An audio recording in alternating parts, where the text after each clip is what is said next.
আসসালামু আলাইকুম ওয়া রাহমাতুল্লাহ।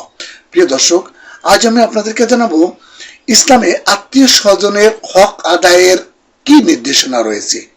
বিষয়টি জানা আমাদের প্রত্যেকের জন্য খুবই গুরুত্বপূর্ণ, তাই শুরু থেকে শেষ পর্যন্ত মনোযোগ সহকারে আমার সঙ্গে থাকার জন্য বিশেষভাবে অনুরোধ করছি। বিসমিল্লাহির রহমানির রহিম। আত্মীয় স্বজনের সহযোগিতা, সহমর্মিতা ও ভালোবাসা নিয়েই মানুষ এই পার্থিব জীবনে বেঁচে থাকে। আর আত্মীয়তার সম্পর্ক বজায় না থাকলে জীবন হয়ে যায় নীরস, আনন্দহীন, একাকী ও বিচ্ছিন্ন। আত্মীয়তার সম্পর্ক বজায় রাখার জোর তাগিদ দেওয়া হয়েছে হাদিস শরীফে। ইসলামী শরীয়তে সাধ্য অনুযায়ী আত্মীয়তার সম্পর্ক রক্ষা করা ওয়াজিব। তবে সম্পর্ক রক্ষার ক্ষেত্রে অধিক নিকটতম আত্মীয়রা অগ্রাধিকার পাবে, কেননা আল্লাহ তাআলা বলেন, আর নিকটাত্মীয়ের অধিকার রক্ষা করো। এটি সূরা বনী ইসরাইলের 26 নম্বর আয়াতে বলা হয়েছে। রাসূল পাক সাল্লাল্লাহু আলাইহি ওয়াসাল্লাম বলেছেন, যে ব্যক্তি আল্লাহ ও পরকালে বিশ্বাস রাখে সে যেন তার রক্তের সম্পর্ক বজায় রাখে। এটি সহিহ বুখারী শরীফের হাদিস নম্বর 6138। আত্মীয়তার সম্পর্ক অটুট রাখতে হলে তাদের হক পুরোপুরি আদায় করতে হবে। কোনো রকম টাল বাহানা করা যাবে না, এতে সম্পর্ক নষ্ট হয়।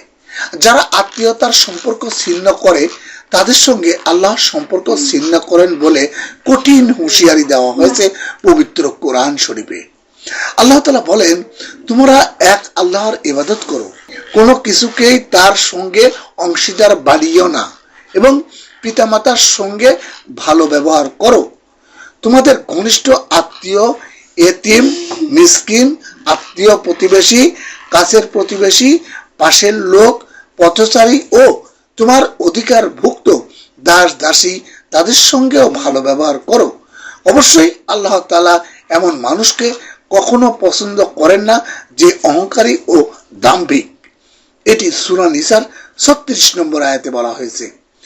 যোগাযোগ রক্ষা করা আত্মীয় স্বজনের অধিকার। এই হক আদায় না করলে গুনাহগার হতে হবে। এমনকি কেউ বিচ্ছিন্ন থাকলেও তার সঙ্গে অন্যরা যোগাযোগ রক্ষা করবে, এটাই ইসলামী নির্দেশনা।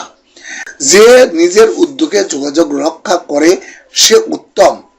রাসূল পাক সাল্লাল্লাহু আলাইহি ওয়াসাল্লাম বলেন, প্রকৃত আত্মীয়তার সম্পর্ক রক্ষাকারী সেই যে ব্যক্তি তার আত্মীয় তার সঙ্গে সম্পর্ক ছিন্ন করলেও সে তার রক্ষা করে চলে। এটি সহিহ বুখারী শরীফের হাদিস নম্বর 5991। পবিত্র কোরআনের বর্ণনা মতে সুন্দর আচরণ আত্মীয় স্বজনের অন্যতম অধিকার। পবিত্র কোরআনে ইরশাদ হয়েছে, মা বাবার সঙ্গে উত্তম আচরণ করো, আর উত্তম আচরণ করো নিকট আত্মীয়ের সঙ্গে। এটি সূরা নিসার 36 নম্বর আয়াতে বলা হয়েছে।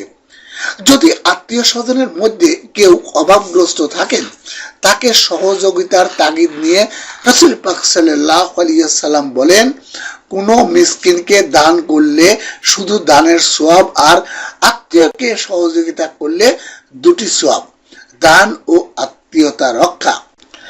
আত্মীয় স্বজনের মধ্যে কেউ অসুস্থ হলে তাকে দেখতে যাওয়া এবং খোঁজ খবর নেওয়া আবশ্যক, কেননা রাসূল পাক সাল্লাল্লাহু আলাইহি ওয়াসাল্লাম নির্দেশ দিয়েছেন, ক্ষুধার্ত ব্যক্তিকে আহার করাও, রোগীর শুশ্রূষা করো বা সেবা করো, এবং বন্দীদের মুক্ত করো। এটি সহিহ বুখারী শরীফের হাদিস নম্বর 5373। ইসলামে আত্মীয় স্বজনের মেহমানদারি অনেক বড় বিষয়। মেহমানদারি সাধারণ মুসলমানের অধিকার। আত্মীয় স্বজনের ব্যাপারে তা আরো দৃঢ়।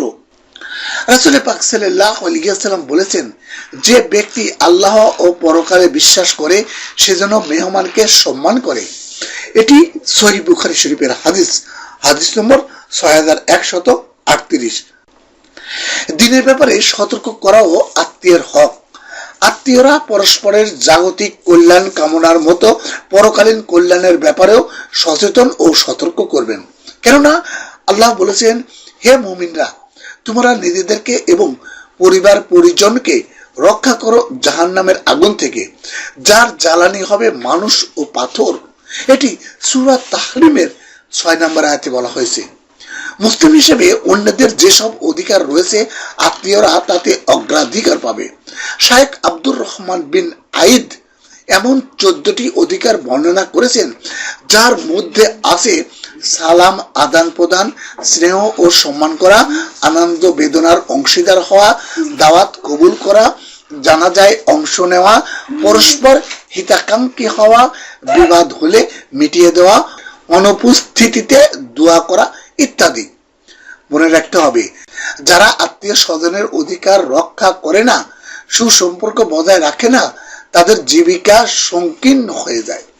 এছাড়া হায়াত বৃদ্ধির জন্য আত্মীয়তার বন্ধন রক্ষা করা ইসলামের একটি বিশেষ আমল। এই আমলের যে যত গুরুত্ব দেবে সে ততই রিজিক প্রাপ্ত ও দীর্ঘ হায়াত প্রাপ্ত হবে। আনাস ইবনে মালিক রাদিয়াল্লাহু তাআলা আনহু থেকে বর্ণিত, রাসূল পাক সাল্লাল্লাহু আলাইহি ওয়াসাল্লাম বলেছেন, যে ব্যক্তি রিজিক বা জীবিকা প্রশস্ত হওয়ার এবং আয়ু বৃদ্ধির প্রত্যাশা করে, সে যেন তার আত্মীয়তার বন্ধন অক্ষুণ্ণ রাখে। এটি সহিহ বুখারী শরীফের হাদিস, হাদিস নম্বর 5986। আলোচ্য হাদিসে রাসূল পাক সাল্লাল্লাহু আলাইহি ওয়াসাল্লাম আত্মীয়তার সম্পর্ক বজায় রাখার নির্দেশ দিয়েছেন। হাদিসের ব্যাখ্যায় মুহাদ্দিসরা বলেন, এখানে জীবিকা ও আয়ুষ্কাল বৃদ্ধির অর্থ হলো বরকত লাভ করা, ভালো কাজের সুযোগ হওয়া, সময় যথাযথভাবে কাজে লাগানো এবং অপচয় ও ধ্বংসের হাত থেকে রক্ষা পাওয়া। মহান আল্লাহ তাআলা মুসলিম উম্মাহকে আত্মীয় স্বজনের হক আদায়ে সচেতনতা দান করুন, আত্মীয়তার সম্পর্ক পুরোপুরি রক্ষা করার তৌফিক দান করুন। আমিন। প্রিয় দর্শক, আপনি যদি চ্যানেলটিতে নতুন এসে থাকেন এবং এই ধরনের ভিডিও আরো পেতে চান, তাহলে অবশ্যই চ্যানেলটি সাবস্ক্রাইব করবেন এবং ভিডিওটি শেয়ার করে সকল মুসলিম ভাই বোনদের কাছে পৌঁছে দেবেন। সবাই ভালো থাকবেন। আল্লাহ হাফেজ।